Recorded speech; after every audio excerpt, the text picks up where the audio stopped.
Hello, good morning.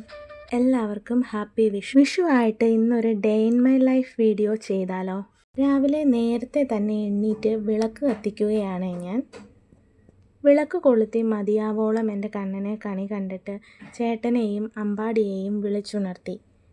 അവരെയും വിഷുക്കണി കാണിപ്പിച്ചു.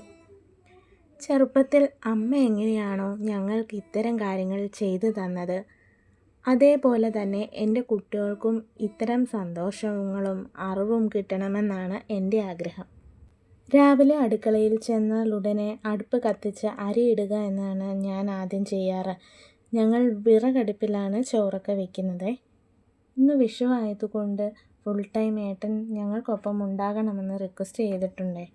കണി കണ്ട ശേഷം അമ്പാടി നേരെ പോയി കിടന്നു. കുട്ടിക്കാലത്ത് നമ്മളും അങ്ങനെയൊക്കെ തന്നെയല്ലേ? ഞങ്ങൾക്ക് രണ്ടുപേർക്കും അപ്പോഴേക്കും ചായയൊക്കെ ഇട്ട് ഒന്ന് റിഫ്രഷ് ആകാനായിട്ടിരുന്നു. നിങ്ങളും ഇതുപോലെ കട്ടനോ കടുംചായയോ കുടിച്ചൊക്കെയാണോ ഡേ സ്റ്റാർട്ട് ചെയ്യുന്നത്? ചായ കുടിക്കുന്നത് അത്ര നല്ല ശീലമൊന്നും അല്ലെങ്കിലും അതങ്ങ് ശീലിച്ചു പോയി കേട്ടോ. ഇന്ന് രാവിലെ കഴിക്കാനുണ്ടാക്കുന്നത് അടയാണ്. നിങ്ങളുടെ സ്ഥലത്ത് വിഷുവിന് അട ഉണ്ടാക്കാറുണ്ടോ? വിഷു അടയെക്കുറിച്ച് എത്ര പേർക്കറിയാം? ഇല വെട്ടാനായി ഞാൻ താഴത്തെ പറമ്പിലേക്ക് പോവുകയാണേ. മാവൊക്കെ ഞാൻ റെഡിയാക്കിയപ്പോഴേക്കും ഇലയൊക്കെ കഴുകി വൃത്തിയാക്കി എടുത്തു തന്നിരിക്കുന്നു. മാവൊക്കെ പരത്തി ശർക്കരയും തേങ്ങയും ഒക്കെ ചേർത്ത് അട പുഴുങ്ങാൻ വെച്ചു. അരിപ്പൊടി കൊണ്ടും ഗോതമ്പ് പൊടി കൊണ്ടും അട ഉണ്ടാക്കാറുണ്ട്. എനിക്ക് ഗോതമ്പ് പൊടി കഴിച്ചപ്പോഴാണ് കുറച്ച് ടേസ്റ്റ് കൂടുതൽ തോന്നിയത്.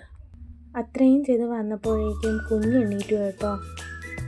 കണി കാണാനായിട്ട് വന്ന് നിൽക്കുകയാണ്. ഉറക്കമുണ്ടെന്നുകൊണ്ട് അവനങ്ങോട്ട് സെറ്റായിരുന്നില്ല, കാണാനൊന്നും നിന്നില്ല. പിന്നെ ഞാനെടുത്ത് അല്പം കഴിഞ്ഞപ്പോഴാണ് അവനൊന്ന് ശാന്തമായത്. അവന് പൂക്കളൊന്നും വേണ്ടിയിരുന്നില്ല. ആ മുന്തിരിക്കെട്ടായിരുന്നു അവൻ്റെ നോട്ടം.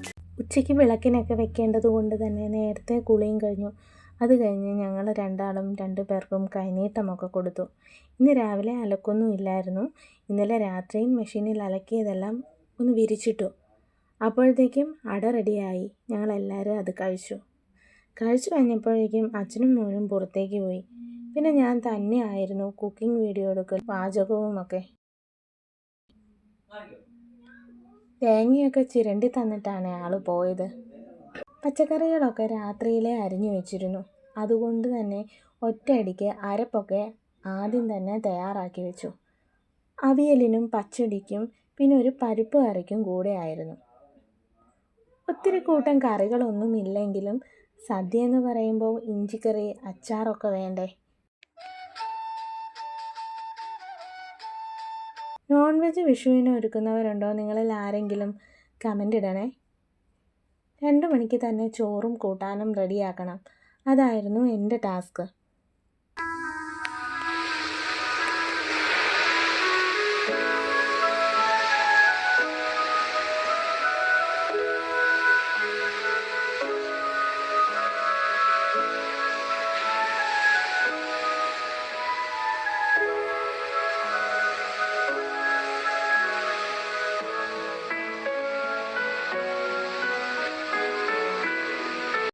അങ്ങനെ 12 കഴിഞ്ഞപ്പോഴേക്കും കറികളെല്ലാം ഓക്കെ ആയി.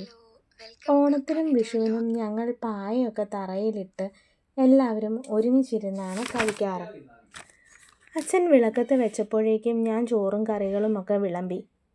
കഴിഞ്ഞ വിഷുവിന് കുഞ്ഞിന് ചോറുണ്ണാറായില്ലായിരുന്നു. ഇതിപ്പം ഇലയൊക്കെ ഇട്ട് ചോറുണ്ണാനിരുത്തിയിട്ടുണ്ട്. എന്താകുമോ എന്നറിയില്ല. ഇലകെട്ടൊക്കെ പിടിക്കുന്നുണ്ട്. ഊണൊക്കെ കഴിഞ്ഞ് എല്ലാവരും വിശ്രമത്തിലാണേ. ഒരൊറ്റ ഉറക്കമൊക്കെ കഴിഞ്ഞ് ഒരു സേമിയ പായസം വെച്ചു. വൈകുന്നേരം അടുത്തുള്ള കൃഷ്ണൻ്റെ അമ്പലത്തിൽ പോയി. അവിടെ അമ്പലത്തിലൊക്കെ ചുറ്റിക്കറങ്ങി കുട്ടികൾക്ക് ഓരോ കളിപ്പാട്ടങ്ങളൊക്കെ വാങ്ങിച്ചു. ഗാനമേളയും കൂടി. അങ്ങനെ 2026 വിഷുവും കഴിഞ്ഞു. ഈ വീഡിയോ കാണുന്ന എൻ്റെ എല്ലാ കൂട്ടുകാർക്കും നല്ലൊരു വിഷുദിനം ആശംസിക്കുന്നു. അതുപോലെ എല്ലാവർക്കും ആയുസ്സും ആരോഗ്യവും ഉണ്ടാവട്ടെ എന്ന് പ്രാർത്ഥിക്കുന്നു.